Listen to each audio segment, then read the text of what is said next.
মাত্র ১ কাপ সুজি ও half cup টক দই দিয়ে পুরো পরিবারের জন্য বানিয়ে ফেলতে পারেন দারুণ স্বাদের এই রেসিপি, যা ছোট থেকে বড় যে কেউ খুবই পছন্দ করবে। বানানোর জন্য খুব বেশি উপকরণ বা সময়ের প্রয়োজন পড়বে না। বাড়িতে থাকা মাত্র কয়েকটি উপকরণ দিয়ে বানানো যায়, আর যা খেতে হয় দুর্দান্ত। বাড়িতে বানিয়ে দেখতে পারেন। আর এই রেসিপিটা শেষ পর্যন্ত দেখার জন্য আপনাদের কাছে অনুরোধ রইল। আশা করি আপনাদেরও খুবই ভালো লাগবে। তো চলুন দারুণ স্বাদের রেসিপিটা বানানো শুরু করা যাক। প্রথমে একটা বড় সাইজের মিক্সিং বোল নিয়েছি। তার মধ্যে দিয়ে দিচ্ছি মেজারিং কাপের 1 কাপ সুজি। এখানে 200 গ্রাম সুজি আছে। আর 200 গ্রাম সুজি দিয়ে কিন্তু অনেকগুলোই বানানো যায়, তবে আপনারা চাইলে পরিমাণটা কম বা বেশি করতে পারেন। এখানে আমি মেজারিং কাপ মেপেই দেখিয়ে দিচ্ছি। আর আমি দিচ্ছি ওই মেজারিং কাপের হাফ কাপ টক দই। এখানে 100 গ্রামের মতন টক দই আছে। পুরো টক দইটা একসঙ্গে দিয়ে দিতে হবে। আপনারা চাইলে বাটি বা গ্লাস মেপেও করতে পারেন রেসিপিটা। এবার আমি এর মধ্যে দিয়ে দিচ্ছি অল্প একটু লবণ, মানে স্বাদ অনুযায়ী লবণ। চা চামচের 3 ভাগের 1 ভাগ লবণ দিলাম। আর আমি দিয়ে দিচ্ছি চা চামচের হাফ চামচের মতন গোটা জিরে। আর দিচ্ছি অল্প একটু কুচনো কারি পাতা। কারি পাতা না থাকলে নাও দিতে পারেন, তবে কারি পাতা দিলে স্বাদ ও গন্ধ দুটোই খুবই ভালো আসে। এখন আমি দিয়ে দিচ্ছি ছোট চা চামচের হাফ চামচের মতন বেকিং পাউডার। আপনারা চাইলে অল্প একটু বেকিং সোডাও দিতে পারেন, আর না হলে শুধুমাত্র বেকিং পাউডার বা বেকিং সোডার কিছু একটা দিলেই হবে। আর সমস্ত কিছু খুব ভালো করে মিশিয়ে নিতে হবে। প্রথমে শুকনো করে মিশিয়ে নিয়েছিলাম, তারপরে দিয়ে দিচ্ছি কিছুটা পরিমাণ জল, হাফ কাপের মতন জল দিয়ে দিলাম। আর খুব ভালো করে মিশিয়ে নিতে হবে। এখানে আমি রুম টেম্পারেচারের জলই ব্যবহার করেছি, কোনো রকম ঠান্ডা বা গরম জল দিইনি। এইভাবে খুব ভালো করে মিশিয়ে নিতে হবে যাতে কোনো রকমের দলা না থাকে। মিশ্রণটা যেন একেবারেই মসৃণ হয়। যদি বেকিং পাউডার বা সোডা না থাকে তাহলে আপনারা ইনো দিতে পারেন। চা চামচের হাফ চামচের মতন ইনো দিলেই হবে। খুব ভালো করে সমস্ত কিছু মেশানো হয়ে গেছে। এবার ঢাকনা দিয়ে এইভাবে 10 মিনিট রেখে দিচ্ছি। আর এই 10 মিনিটের মধ্যে সুজিগুলো এক্সট্রা যা জল আছে সেটা শোক করে নেবে, আর মিশ্রণটা আরও একটু ঘন হয়ে যাবে। এবার আমি চাটনি বানিয়ে নেব। তার জন্য এখানে আমি 2 মুঠোর মতন চীনা বাদাম আর 1 মুঠোর মতন ভাজা ছোলা নিয়েছিলাম। মানে যতটা চীনা বাদাম তার হাফ ছোলা নিয়েছি। এখন চীনা বাদাম ও ছোলাগুলো দিয়ে দিলাম। ভাজা চীনা বাদাম আর ভাজা ছোলা সমস্ত কিছুই দিয়ে দিলাম। আর আমি দিয়ে দিচ্ছি অল্প একটু লবণ স্বাদ অনুযায়ী। চা চামচে 3 ভাগের 1 ভাগ লবণ দিলাম। আর দিয়ে দিচ্ছি অল্প একটু চিনি, মানে স্বাদ অনুযায়ী চা চামচে 3 ভাগের 1 ভাগ। এবার দিয়ে দিতে হবে বেশ কিছুটা পরিমাণ জল, প্রায় হাফ কাপের মতন জল দিচ্ছি, মানে 100 ml এর মতন জল দিয়ে দিলাম। তারপরে ঢাকনাটা বন্ধ করে দিতে হবে। আর সমস্ত কিছু খুব ভালো করে একসঙ্গে পেস্ট করে নিতে হবে। আপনারা চাইলে এই চাটনির মধ্যে নারকেলও দিতে পারেন, আর নাহলে নারকেল ছাড়াও এইভাবে বাদাম ও ছোলা দিয়ে চাটনির রেসিপিটা বানিয়ে দেখতে পারেন। খেতে বেশ ভালো হয়। সমস্ত কিছু খুব ভালো করে পেস্ট করে নিয়েছিলাম। আপনারা দেখুন মিশ্রণটা একেবারেই মসৃণ হয়েছে।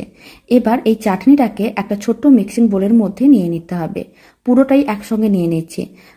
এখন এই পেস্ট করা চাটনিটাকে এক সাইডে রেখে দিচ্ছি, আর চাটনির ওপর একটা ছোপ দিতে হবে। তার জন্য একটা কড়াইকে গ্যাসের ওভেনের উপরে বসিয়ে দিয়েছিলাম।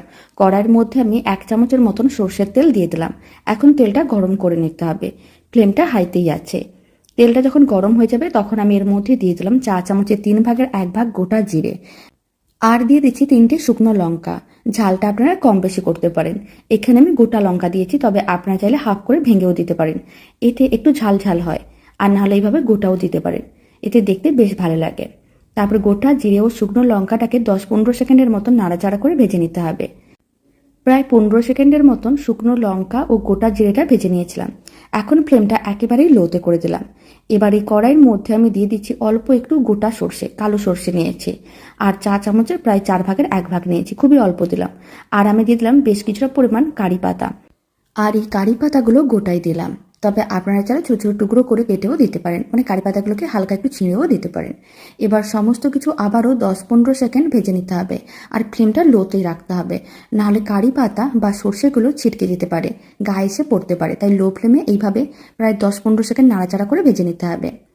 সমস্ত কিছু 15 সেকেন্ডের মতন ভেজে নিয়েছিলাম। এবার ফ্লেমটা অফ করে দিলাম। আর যে চাটনিটা রেডি করে রেখেছিলাম তার উপরে এইভাবে ছোঁকটা দিয়ে দিতে হবে। সমস্ত কিছু তারপরে একসঙ্গে খুব ভালো করে মিশিয়ে নিতে হবে। এইভাবে একবার বাদামের চাটনিটা বাড়িতে বানিয়ে দেখতে পারেন, খেতে বেশ ভালো হয়।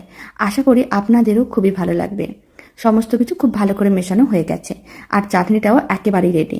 আর আপনারা চাইলে এর মধ্যে নারকেলও পেস্ট করে দিতে পারেন। এবার আমি আপনাদের 10 মিনিট পরে দেখাচ্ছি। ঢাকনাটা খুলে নিলাম। আবারও সমস্ত কিছু একবার ভালো করে মিশিয়ে নিতে হবে। সুজিগুলো এক্সট্রা জলটা শোক করে নিয়েছে আর মিশ্রণটা আগের থেকে অনেকটাই ঘন হয়ে গেছে। খুব ভালো করে সমস্ত কিছু মিশিয়ে নিয়েছিলাম।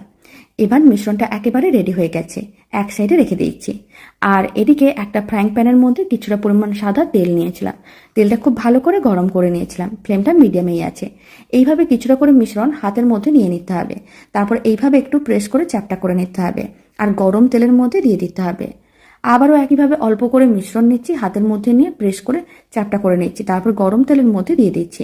বেশ কয়েকটা এইভাবে গরম তেলের মধ্যে দিয়ে দিতে হবে আর ফ্লেমটা মিডিয়ামেই রাখতে হবে। যদি ফ্লেমটা হাইতে থাকে তাহলে একটা দিক অনেক তাড়াতাড়ি লাল হয়ে পুড়ে যেতে পারে, তাই মিডিয়াম ফ্লেমে এইভাবে উল্টে পাল্টে লাল লাল করে ভাজতে হবে।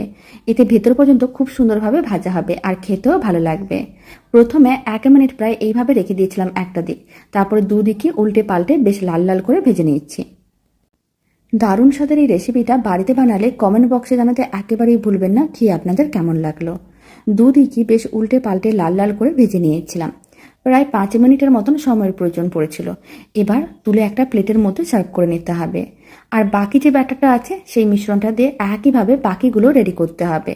আপনারা চাইলে এই সময় একটা টিস্যু পেপারের ওপরেও এইভাবে তুলে নিতে পারেন, তাহলে এক্সট্রা তেলটা শোক করে নেবে। তারপরে প্লেটের মধ্যে সার্ভ করে নিতে পারেন।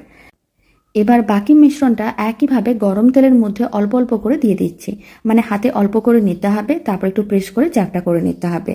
সমস্ত বাকি মিশ্রণটা একইভাবে দিয়ে দিচ্ছি আর মিডিয়াম ফ্লেমে উল্টে পাল্টে লাল লাল করে ভেজে নিচ্ছি। তারপরে আমি একসঙ্গে দেখাচ্ছি। একইভাবে প্রায় 5 মিনিটের মতন উল্টে পাল্টে দুদিকই লাল লাল করে ভেজে নিয়েছিলাম। এখন ফ্লেমটা অফ করে দিচ্ছি আর সমস্ত যে বড়ার মতনগুলো রেডি করেছি এইগুলোকে তুলে একটা টিস্যু পেপারের মধ্যে রেখে দিচ্ছি, তারপর একটা প্লেটের মধ্যে সার্ভ করে নেব।